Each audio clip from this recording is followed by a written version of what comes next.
Hi guys, আজকে আমরা জানবো মাইক্রোসফট এক্সেলের নাম্বার রিবন সম্পর্কে। আগের দিনে আমরা ডিসকাস করেছিলাম যে মাইক্রোসফট এক্সেলের মধ্যে যে সমস্ত অপশানসগুলো থাকে নাম্বারের মধ্যে, যেমন general, number, currency, accounting, date, time, এর ফরম্যাটগুলো আমরা সিলেক্ট করে সেখানে কি সুন্দরভাবে এবং ইজিলি সেই ফরম্যাটের সাহায্যে আমরা বিভিন্ন ডেটা সেখানে এন্ট্রি করতে পারছিলাম, এবং সেখানে বারবার আমাদের সেই ফরম্যাটটা কিন্তু চেঞ্জ করার কোনো প্রয়োজন হচ্ছিল না, বা আমাদের ম্যানুয়ালি সেখানে কিন্তু টাইপ করতে হচ্ছিল না। ঠিক আছে, আমরা এখানে দেখছি যে এই টাইমটাকে যদি আমি এখানে লিখতে চাই তাহলে আমাকে কিভাবে লিখতে হবে, 12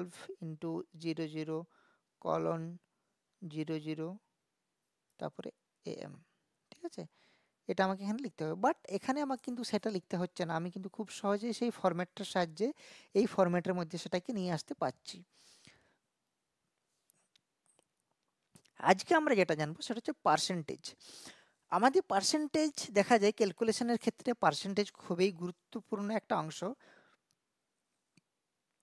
এবং এখানে দেখা যাচ্ছে যে পার্সেন্টেজ সিম্বলটা আমরা কিভাবে ইউজ করব। নর্মালি এখানে আমি যদি 30 বা এখানে আমি 40 লিখি, তাহলে সেখানে কোনো পার্সেন্টেজ আসছে না। এখানে যদি আমাকে পার্সেন্টেজ দিতে হয় তাহলে আমাকে 30, দেন আমার কিবোর্ড থেকে শিফটের সাথে 5 প্রেস করতে হবে, তাহলে আমি পার্সেন্টেজ সিম্বলটা কিন্তু আমার চলে আসবে। একই রকমভাবে এখানেও যদি আমাকে 40 দিতে হয় তাহলে 40, তারপরে শিফটের সাথে 5 প্রেস করে আমাকে কিন্তু পার্সেন্টেজ সিম্বলটা নিয়ে আসতে হবে। একই রকমভাবে যদি দেখা যায় আমাকে 1000 বা 2000 জনের ডেটা এখানে কিন্তু প্রিপেয়ার করতে হয়, তাহলে এতজনের ক্ষেত্রে ম্যানুয়ালি পার্সেন্টেজ আমাকে 1000 বার প্রেস করতে হবে, যেটা অনেকটাই সময় সাপেক্ষ।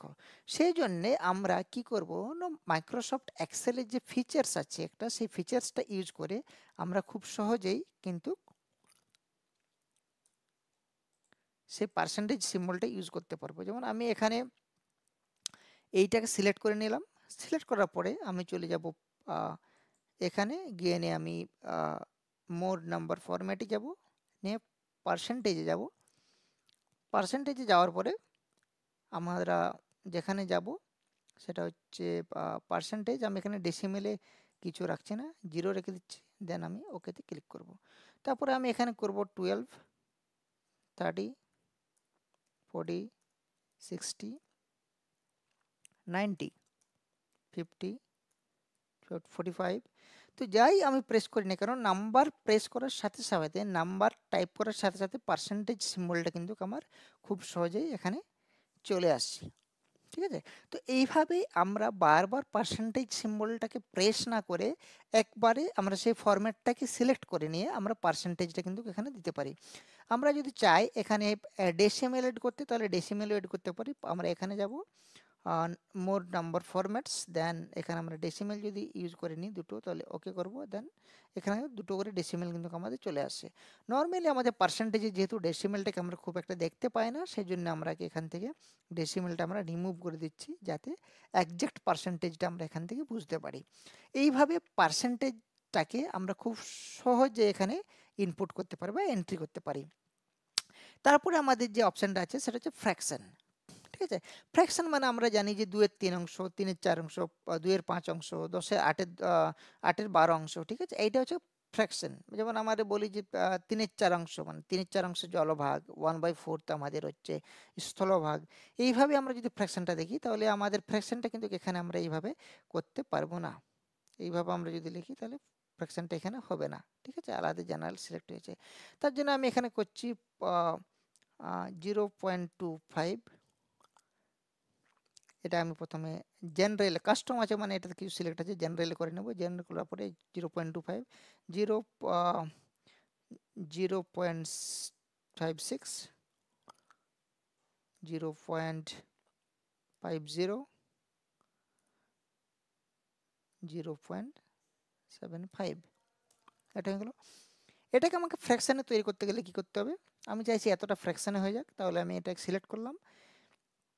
এখানে যাওয়ার পর আমি মোর নাম্বার ফরম্যাটসে ক্লিক করব, নিয়ে আমার এখানে আছে ফ্র্যাকশন। ফ্র্যাকশানে গিয়ে নিয়ে আমি যে কোনো টাইপের ফ্র্যাকশন এখানে আমি নিয়ে নিতে পারি, এটা ফ্র্যাকশনটা নিয়ে নিতে পারি। ঠিক আছে, এখানে না গিয়ে আমি বাইরের থেকেও কিন্তু এই ফ্র্যাকশনটা আমি এখান থেকে নিয়ে নিতে পারি। ফ্র্যাকশন মানে আমি বুঝতে পারছি 1-2, তাহলে ফ্র্যাকশনটা আমার কিন্তু এখানে দেখা যাচ্ছে।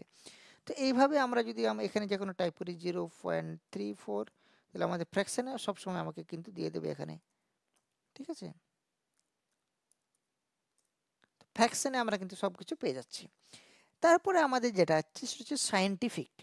তো সায়েন্টিফিকের ক্ষেত্রে দেখা যায় আমরা কিছু কিছু নাম্বারকে সায়েন্টিফিক্যালি কিছু লেটার দিয়ে রিপ্রেজেন্ট করা হয়, সেইটা কিন্তু সায়েন্টিফিকে করা হয়। তাহলে আমরা কি করা হয় সেটা একবার দেখে নিই। সায়েন্টিফিক আমি একটা যে কোনো নাম্বার নিচ্ছি, যে কোনো র্যান্ডম নাম্বার আমি কিন্তু এখানে টাইপ করে নিচ্ছি।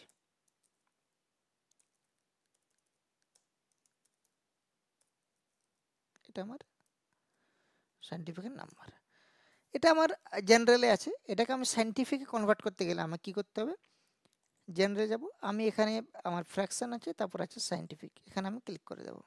এটার সাহায্যে আমি যদি এটা মোর স্পেসিফিকেশানে যাই, তার জন্য আমার মোর নাম্বার ফরম্যাটসে যাব, তার মধ্যে আমার হচ্ছে এখানে সায়েন্টিফিকে গিয়ে নিয়ে আমি এখানে এটাকে 0 করে দিচ্ছি, ডেসিমালটাকে দেন ক্লিক অন ওকে। তাহলে এখানে আমার এটা দেখা যাচ্ছে।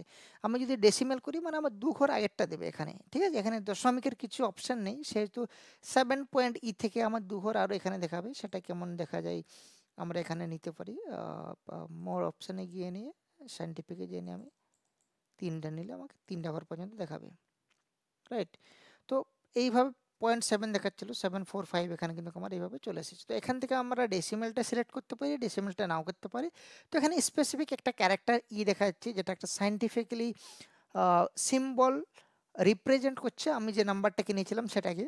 তো এইভাবেই আমরা সায়েন্টিফিকের মধ্যে কিন্তু এটাকে কনভার্ট করতে পারি।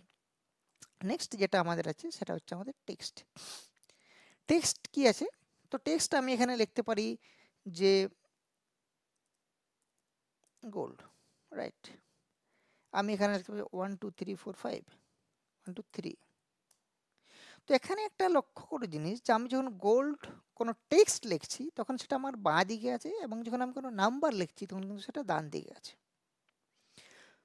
তো আমি যদি কোনো টেক্সট নাম্বারকে টেক্সটে করি তাহলে কিন্তু সেটা কোনো টেক্সট হয়ে যাবে না, মানে 1 2 3 অলওয়েজ বি 1 2 3, কিন্তু তার পজিশনটা চেঞ্জ হয়ে যাবে টেক্সটের দিকে। এখানে যদি আমি এটাকে যাই এবং আমি যদি এখানে এটা আমি সিলেক্ট করে নিলাম কিছুটা ঘর, আরও আমি যদি কিছু লিখতে চাই, দেন অপশানে এখানে গিয়ে নিয়ে আমি টেক্সট যদি করে দিই তাহলে দেখা যাচ্ছে গোলটা আমার এখানে কিন্তু চলে আসছে, রাইট। একই রকমভাবে আমি যদি এর নিচে চলে আসি 0 1 1 3, তাহলে আমার জিরোটা কিন্তু চলে যাচ্ছে, এখানে জিরোটা কিন্তু থাকছে না। বাট যে সেলগুলোতে আমি টেক্সট সিলেক্ট করেছিলাম সেখানে আমি যদি করি 0 1 1 3, তাহলে কিন্তু 0 1 1 3 দেখা যাচ্ছে। এবং এখানে একটা নাম্বার, এখানে একটা কোড আসছে সেটাকে আমি যদি এখানে ক্লিক করি তাহলে হয়তো কিছু লেখা আসতে পারে এখানে, number select sorted as a text. নাম্বারটাই আমার এখানে আছে, বাট নাম্বারটা কি আছে এই যে টেক্সট হিসাবে কিন্তু এখানে আমাদের আছে। নাম্বারটা কি আছে টেক্সট হিসাবে এটাকে আছে। এটা কনভার্ট টু নাম্বারের করার অপশান আছে, যদি কনভার্ট টু নাম্বার করি তাহলে আমরা আবার এটা কিন্তু ডান দিকে চলে যাবে। তো এটার সাহায্যে আমরা টেক্সটের মধ্যে দিয়ে নাম্বারের আগে প্রিতে কিন্তু আমরা 0 নাম্বারটাকে অ্যাডজাস্ট করতে পারি, বা সেটাকে আমরা টেক্সট হিসাবে কিন্তু আবার এখানে অ্যাডজাস্ট করতে পারি। দেন টেক্সটটা ক্লিক করলে আবার বাঁ দিকে এটা চলে আসবে, রাইট। এবং এখানে এইগুলোতে কিন্তু আমি যেমন এই নাম্বারটা নিয়েছি, এখানে আমি কিছুগুলো নাম্বার নিয়ে নিই। এখানে আমি যদি নিয়ে নিই 1 1 3 প্লাস 1 1 3 3 প্লাস 4 3 4 4, রাইট। আমি যদি এদের সাম করি মানে এদের যদি যোগ করি আমি is equal two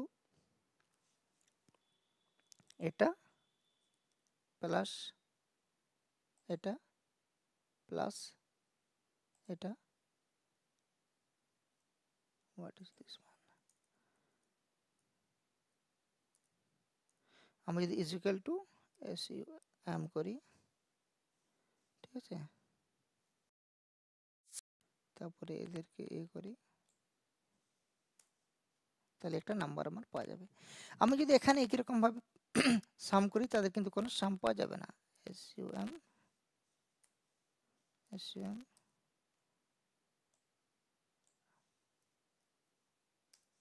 nothing else, K for plus K 5, তাহলে এখানে সাম করা যাচ্ছে না। যদি এটা নাম্বার হিসেবে প্রেজেন্ট থাকতো তাহলে কিন্তু আমি তাদের যোগফলটা করতে পারতাম।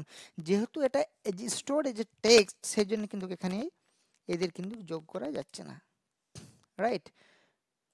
তো এইখানে যখন কোনো নাম্বারকে আমরা এই যে টেক্সট কিন্তু যখন আমরা স্টোর করে থাকি বা এটা রিপ্রেজেন্ট করে থাকি তখন কিন্তু সেটা সেখানে করা যায় না। নেক্সট আমাদের কিছু অপশন থাকলে দেখে নিই। টেক্সট আছে, দেন টেক্সট, রাইট, মোর অপশনস, স্পেশাল আছে।